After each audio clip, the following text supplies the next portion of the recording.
With bad debt mounting, is Telecom the new steel? Good evening and welcome to this special show. I'm Latha Venkatesh. India's telecom companies are standing on a mountain of debt. Revenues and margins have taken a hit due to intense competition, predatory pricing, while their loans are rising due to the high cost of spectrum. Is there a way out? We will discuss this with some of the top experts of the sector over the next 30 minutes.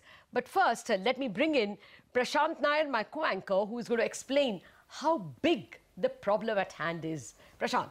Let's look at the big numbers straight away, Latha, and I think that gives us an overall sense. So we can look at individual companies, but what I've done for the purpose of giving us a snapshot view is added up all the numbers together here. So just the big, broad numbers, right? What we are concerned about is the debt at the industry level, which is the telecom industry level. And the total debt, the net debt stands at about 4.25 lakh crores for the existing telecom players. So what we've done is we've only taken the India debt for telecom companies. I mean, in the case of Bharti, which is 1 lakh crore plus debt, about $4 billion worth of debt, which is 25,000 crores, is because of Africa. We've excluded that. So excluding that, you add up Bharti, Idea, Vodafone, the smaller players, it adds up to 4.25 lakh crores. The industry operating profit, the EBITDA, stands at 55,000 crores. Let's just go back to that first plate, please. 4.25 lakh crores in debt, industry EBITDA 55,000 crores, interest outgo, assuming that the average cost of borrowing is about 8%, it should be round about there, 20 basis points here or there, but assuming 8%, the annual interest outgo stands at 34,000 crores or so. So industry is making 55,000 crores in operating profits, outgo is 34,000 crores, interest cover is 1.6, debt to EBITDA is 7.7 times. There is a significant gap between 55,000 and 34,000. So you would imagine that this is not really a dire situation. But the fact remains that most of what the industry is generating is going towards interest payments. And there is so much more in terms of capex, spectrum payments, etc., which the industry needs money for, which it does not find because of these high numbers. Let's move on. Where is the pain? And I think this is a very, very relevant piece of information. The top three telecom players, Bharti, Idea, Vodafone, have 90% share of the market, 90% share of operating profits. Their debt share as a percentage, industry share, is 46%. The bottom rung, I mean, everybody excluding the top three, make only 10% of industry profits, operating profits, but have 54% of the debt share, right? Here, one more classification is if you exclude Jio. Jio has 1,10,000 crores in debt, but it's backed by a company which is financially super strong. If you exclude that 1,10,000 crore, the EBITDA share remains 10%, but the debt share drops to 30%. So the point I'm making is Jio does kind of skew the numbers a little bit, but it's clear, very clear, that the problem is here. I mean, not at the top three. The top three players are okay, but beyond the top three, there is a lot of trouble. Back to you. Point taken, Prashant. While you make your way from the plasma screen to your anchor chair, let me use that time to introduce our guests. So we are going to analyze this story with Nitin Soni, who is the analyst on telecom from Fitch Ratings, former chairman of Tribe, Pradeep Baijal, and Rajan Mathew, Director General, COAI. In a bit, we're going to be joined by Rajiv Chandrasekharan as well, who was once operating a telecom company and now also making policy, as it were. Gentlemen, thank you very much for joining us. Well, the reason why, although only 30% of the debt is with people who have only 10% of the market share, is a national problem, is because all this debt is owned by public sector banks or even private sector banks for that matter, and the spillover impact makes it a national problem, and hence the question whether government also has to chip in with some kind of policy help. Mr. Baijal, first that question to you, sir. Is government to interfere, or is this just predatory pricing and therefore, well, let the market kill somebody and sense emerge? You see, this happens all over the world. Yes. That the telecom operators, when they start in a country, they are under severe financial pressure. The additional problem in India was that there were far too many players. No country can afford 4 to 5 players. Now, for some reasons, the players became much too many. When that happened, then everyone's margins were under pressure and people were going in for very low prices. Also, But now the number of operators have reduced, there have been more mergers. One of the solutions is that there has to be more mergers so that your poor small companies do not remain. Because I don't think that the government should bail out the companies if there are far too many companies. They should have seen their business case when they entered the telecom sector. Everyone had told them that 4 to 5 is the maximum that the sector can afford. Well, let me get Mr. Rajan Matthew in as well. Rajan, what's your sense? Is this all because there has been too much of too many players and predatory pricing? Or, you know, can the government be a little kinder in terms of revenue share or in terms of interconnect rules? Is the government being too strict to the detriment of the industry? So, Latha, clearly, thank you again. The reason we are looking to the government is because, of course, the government is the licensor and we participate as licensees.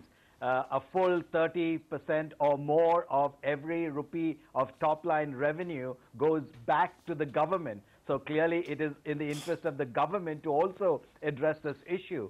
A good 40 to 50% of the debt is also probably held by the government as a result of payments due to the government from the recent auction processes. So it's very much in the interest of the government. The revenue that goes to them by license fees and spectrum that comes off of our revenue is also going back to them at about close to 11 to 14 to 15%. So again, it's in the interest of the government to address the issue of the financial health of the industry. And that's why we're asking for that. Of course, there are issues, as Mr. Baijal pointed out, vis-a-vis too many players that impacted the revenue stream, that sort of drove the tariffs down. Yes, it still continues to happen. But the larger picture is clearly one where the government needs to step in because of the government's stake in the revenue stream of this industry. Mr. Baijal, just to sort of stress on one point, which is spectrum. Over the last many years, the government squeezed the availability or lack of availability, as they put it, of spectrum to extract the maximum top dollar, which many thought was not correct. It was almost artificially created scarcity of spectrum. That now has been reversed, right? When that was a very large source of borrowing for telecom companies. Although, I mean, you know, you had moratoriums, etc. You had to pay it over a long period of time. But still, it was a large source of stress for telcos. Can I answer that? You see, earlier, there was a spectrum squeeze. I remember with all the telecom operators, the total spectrum that had been given was about 130 megahertz. In the last 1 year, this 130 has become 200. Now, in all countries in the world, you can give about 300 to 350 megahertz. It depends on how much you can refarm, etc., vis-a-vis the other players. Now, you've already gone from 130 to 200. One of the solutions is that this 200 should go to 300. When that happens, the price of spectrum will automatically come down because whoever does the valuation of a spectrum looks at the demand and supply. So if more spectrum is put in the market, the price will surely come down. Yeah. And there, the government should not insist on a high income. Because after all, the entire telecom sector, what has happened in the past, that because of the growth in telecom, the GDP has gone up. Because of the growth in telecom, so many positive things have happened. So the price of a spectrum should not be very high. Now, you can't control the price if there is an auction. Yep. However, if there is an auction, if you make good chunks of spectrum available, if you allow all kinds of sharing, etc., so that the spectrum is used more, then the price will not be very high. Currently, I said that about 200 megahertz has been distributed to the operators. I think the number should be 300, because if you have a higher number, then the number of requirement of towers goes down, the number of call drops goes down, and it does a lot of good to the telecom sector. So I think more spectrum should definitely be made available, and there are various methods to keep the price down despite an auction, and those methods should be used. Okay. We have Mr. Rajiv Chandrasekharan also joining us. Mr. Chandrasekharan, you have, of course, multifaceted roles. You have run a company, a telecom company, and now you're a lawmaker as well. You are on the NPA committee as well, or the parliamentary committee that is the finance committee that looks into NPAs. What's your sense, first of all, the possibility of higher spectrum and maybe easier sharing rules is what the industry could want, but should the government step in at all or let the market, take its due course? No, I think, look, Latha, I think we must understand that the sector is not just consisting of two stakeholders, that is the companies and the government. There is an independent telecom regulator, and then there are consumers.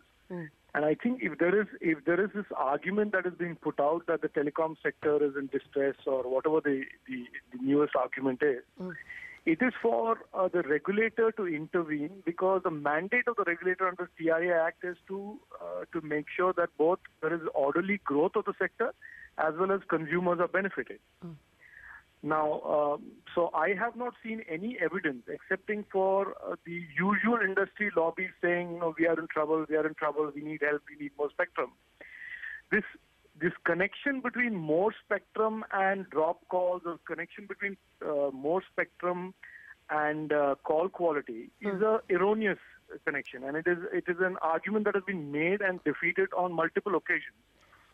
No, Mr. Chandrasekhar, yeah, go ahead. Mr. Chandrasekhar, that argument is there about spectrum quantity and call quality. But this is a question we are raising as just citizens. There is, for instance, one company, Telecom, has 9 times debt to its market cap.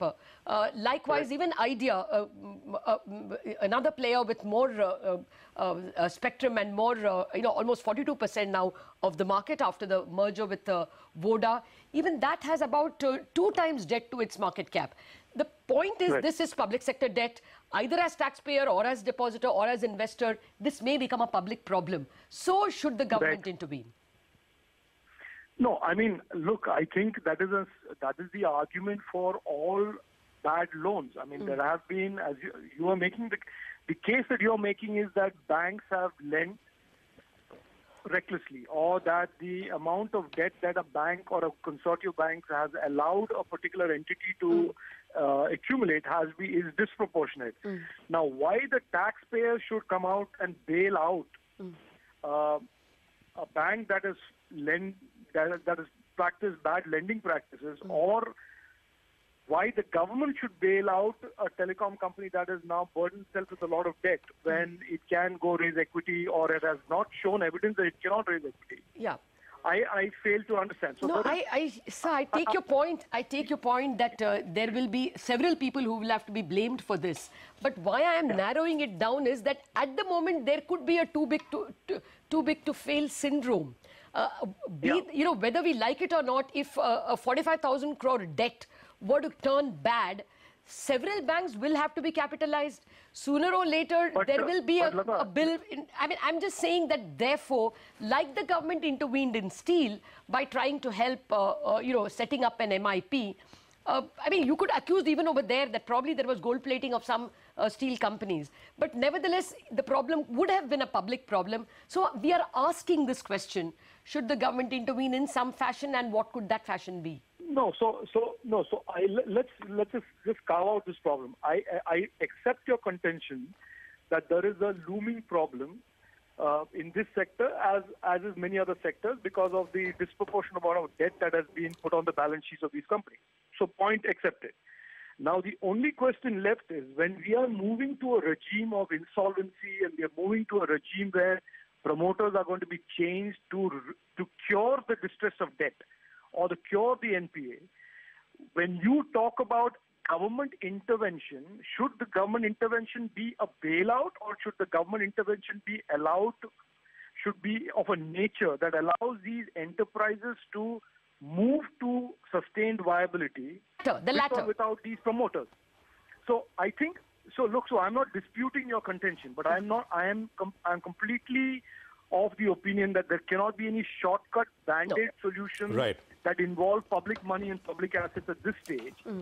because that is talking about moral hazard of a kind that will cut across all other sectors. Okay. Mr. Chandrasekhar. Government must... Yes. Go ahead. Yes.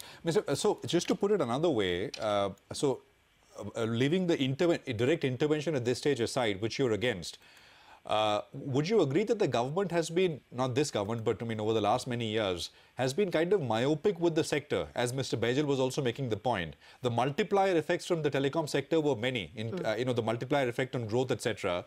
But the sector was squeezed, via spectrum, via revenue share, etc., etc.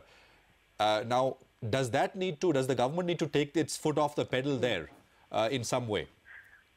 No, look, if you're making an argument that government should start dispersing subsidized spectrum, there will be a serious outcry from a lot of people who consider this a public asset and say that monetizing a public asset should be to the benefit of the larger public at large. I mean, whether it's a coal mine or spectrum or a gold mine or land, the pendulum has swung away from over the last decade to giveaways to now where public want real value of that public asset realized. Now, in the event that the real value is not realized because there is an argument that public interest is served, then that public interest has to be quantified. Yep. Now, the public interest in this case could be that you will then keep rates low and you will bring in government and the regulator into rate administration, tariff administration, which again the industry doesn't want. But there is no free lunch. Absolutely. But at the same point, line here is there is no free lunch. Yeah. Okay, Mr. Chandrasekhar. It's a very interesting topic and we want to take this discussion forward. Nitin Soni of Fitch Ratings is also with us. So I request all our panelists to stay with us. We will take a very quick break and we are right back and we take this discussion forward. Stay with us.